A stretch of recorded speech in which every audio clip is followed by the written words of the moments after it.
n'hi ha feines que potser s'ha de pegar a la pedra i fa falta un mànec fort en una peça forta, en una massa forta.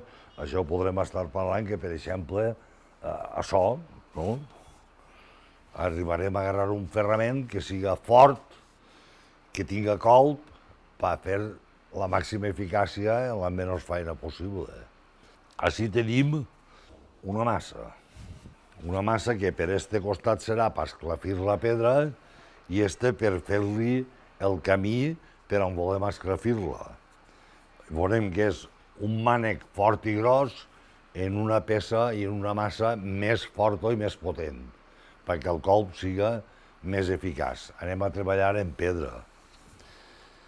Dins del que és treballar la pedra, n'hi havia moments en què necessitaven treballar-la una miqueta quan ja la tenien més per filar i més al punt que la volien, pel que anaven a gastar-la, o bé per fer una cara de marge, o bé per fer una cara de pilar, o bé per fer un arc, o bé per decoració, i entonces teníem això que era per pegar en un punt fixe antes de trencar-la pel mig, antes d'esclafir-la, perquè n'hi ha moments que el que volíem era esclafir-la, però n'hi ha moments que el que volíem era rebaixar-la.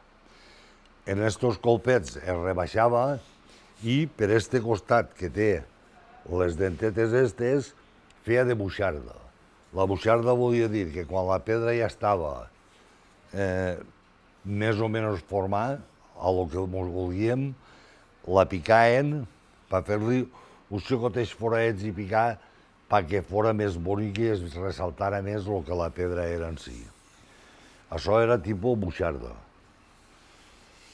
Després arribarem a un moment en què tindrem esta masseta. Esta masseta jo ne ve algunes de per ahir i dic, bueno, i esta eina què passa? Això, el que és el mànec, es trenca en seguida. Es podreix molt prompte. Per què? Doncs al pas dels anys, el primer que es deteriora és la fusta, és la madera, és el mànec. Però l'eina queda, igual que en totes aquestes.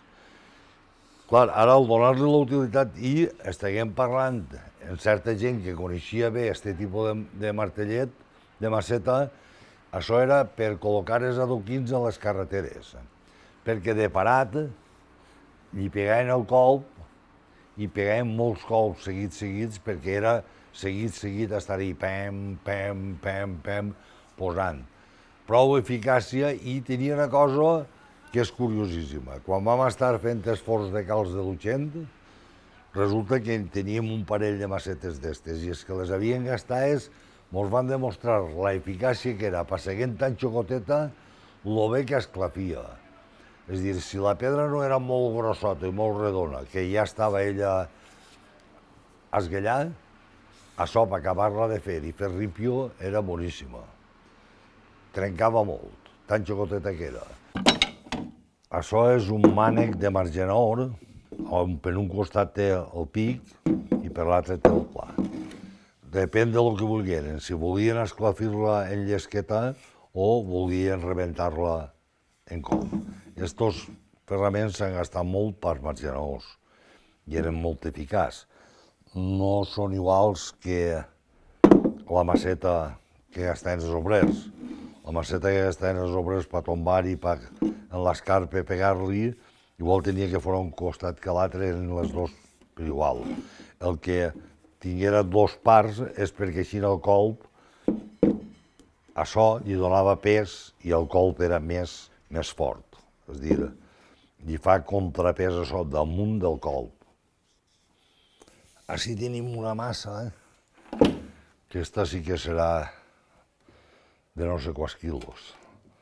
L'home que la gastava, li diuen el tio Salvador de Palau. Un home que pesava 100 quilos i tenia uns bragons com les meves cuixes.